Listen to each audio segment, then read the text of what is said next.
अंतरिक्ष के रहस्य हमेशा से ही बहुत रोमांचित करते रहे हैं, है ना।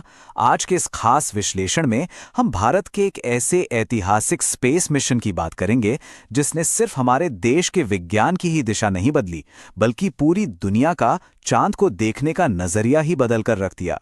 ये कहानी है एक ऐसे रोबोटिक एक्सप्लोरर की जो दुनिया भर के वैज्ञानिकों के साथ मिलकर एक असली हीरो की तरह उभरा। खास तौर पर जो युवा अंतरिक्ष प्रेमी हैं, उनके लिए ये मिशन किसी बहुत बड़ी प्रेरणा से कम नहीं है। तो चलिए बिना देरी किए चंद्रयान-1 के इस शानदार सफर पर निकलते हैं।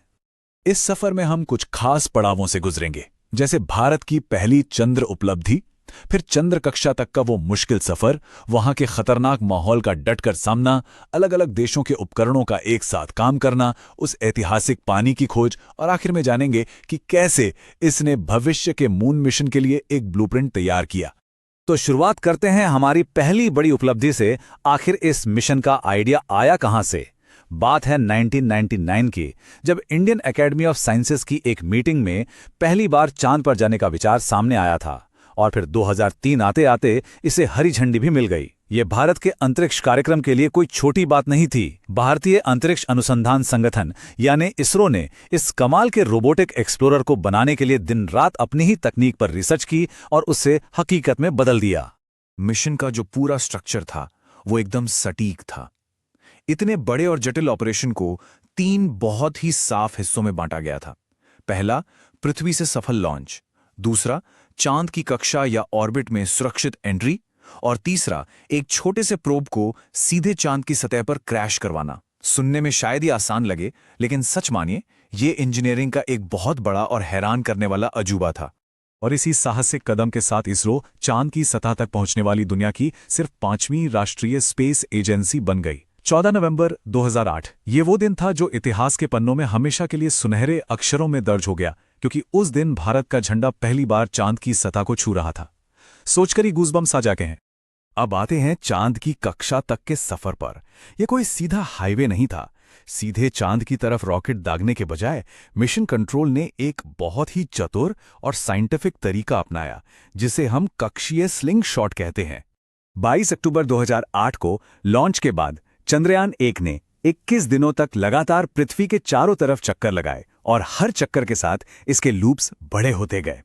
हर बार जब ये घूमता, इसके इंजनों को फायर किया जाता ताकि इसे वो स्पीड और मोमेंटम मिल सके जो अंतरिक्ष के उस अथाह सन्नाटे को चीरते हुए इसे सीधे चांद तक पहुंचा दे। और आखिरकार 8 नवंबर को इसने सफलतापूर्वक चंद्र कक्षा में प्रवेश कर लिया। अब बात करते हैं उन मुश्किल चुनौतियों की जो चांद पर इसका इंतजार कर रही थीं, क्योंकि सफलता का रास्ता कभी भी आसान नहीं होता। चांद की कक्षा में पहुंचते ही हमारे इस रोबोटिक हीरो का सामना वहां के बेहद कठोर और खतरनाक माहौल से हुआ। यहीं से शुरू हुई मिशन की असली अग्नि परीक्षा। हुआ ये कि चांद के पास पहुंचते ही अंतरिक्ष यान बहुत तेजी से ओवरहीट होने लगा। थर्मल रेगुलेशन में दिक्कत आ रही थी और तापमान 50 डिग्री सेल्सियस के खतरनाक लेवल तक जा पहुंचा। ऐसे में सब खत्म हो सकता था, लेकिन हमारे इंजीनियरों ने गजब का दिमाग लगाया।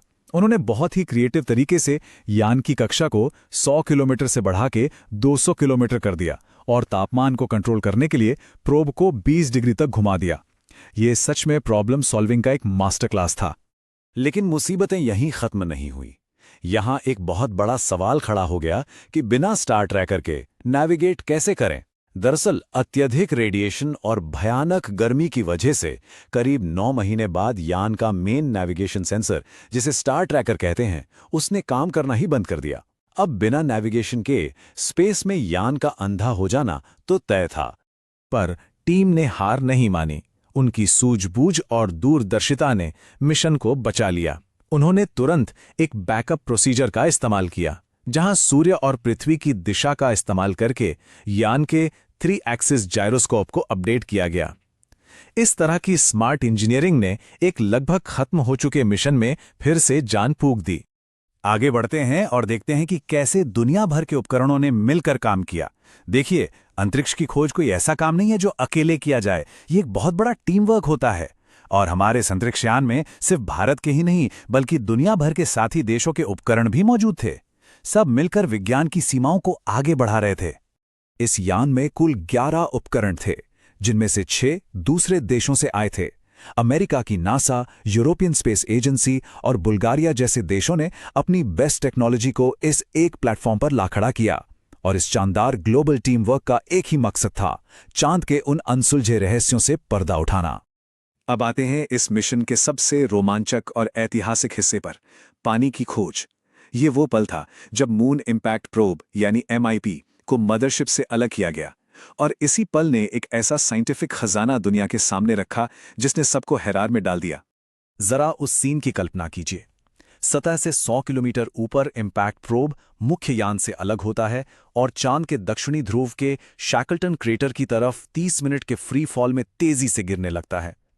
गिरते वक्त इसका मास स्पेक्ट्रोमीटर लगातार डेटा ले रहा था और इसके जो नतीजे सामने आए वो बिल्कुल होश उड़ा देने वाले थे। इस एक खोज ने प्लैनेटरी साइंस में सब कुछ बदल कर रख दिया। दशकों से यही माना जाता था कि चांद पूरी तरह से सूखा और बंजर है, लेकिन चंद्रयान के डेटा ने पुरानी धारणाओं को तोड़ते हुए ये साबित कर दिया कि चांद रासायनिक रूप से एक्टिव है और वहां पानी के अणु और बर्फ मौजूद हैं। चंद्र मिट्टी और पानी को लेकर यह सच में एक बहुत बड़ी क्रांतिकारी खोज थी। और यहां सबसे खास बात थी cross agency data sharing. Bharat के इम्पैक्ट प्रोब ने सतह पर टकराने से ठीक पहले पानी के पक्के सबूत खोजे और उसके बाद नासा के मून मिनरोलॉजी मैपर ने बहुत बड़े पैमाने पर इस खोज की पुष्टि की। इस तरह दो अलग अलग देशों के उपकरणों ने मिलकर इस ऐतिहासिक खोज पर अपनी मोहर लगा दी। चलिए अब थोड़ा भविष्य की तरफ देखते हैं और बात करते हैं भविष्य के ठिकानों की रूपरेखा की। 2008 और 2009 की इन ऐतिहासिक खोजों ने आगे का रास्ता कैसे तैयार किया।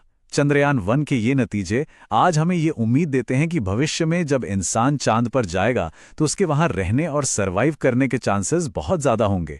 चंद्रयान 1 ने चांद की भूमध्य रेखा के पास करीब 2 किलोमीटर लंबी एक ऐसी प्राचीन गुफा या लावा ट्यूब की तस्वीरें ली जो अंदर से एकदम खोखली है।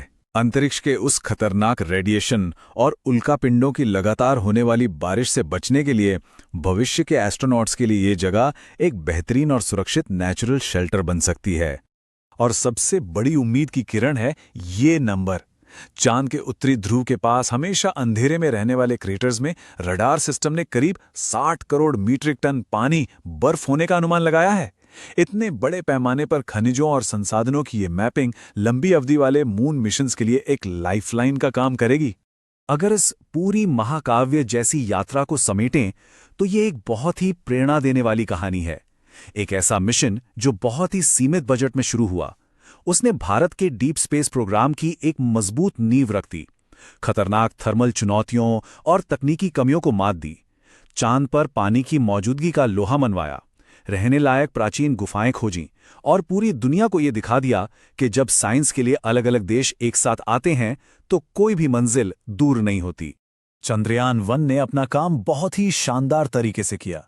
उसने पानी ढूंढ निकाला और भविष्य में रहने लायक सुरक्षित गुफाओं का भी पता लगा लिया। अब सोचने वाली बात यह है कि इंसानियत की अगली बड़ी छलांग क्या होगी। अंतरिक्ष के इस सफर का वो कौन सा नया अध्याय होगा जो इन खोजों को एक जीते जागते इंसानी घर में बदल देगा। इस दिलचस्प सवाल के साथ हम आज का ये विश्लेषण यहीं खत्म करते हैं। साइंस के इन अनसुलझे रहस्यों को एक्सप्लोर करते रहिए और हमेशा सितारों की ओर देखते रहिए।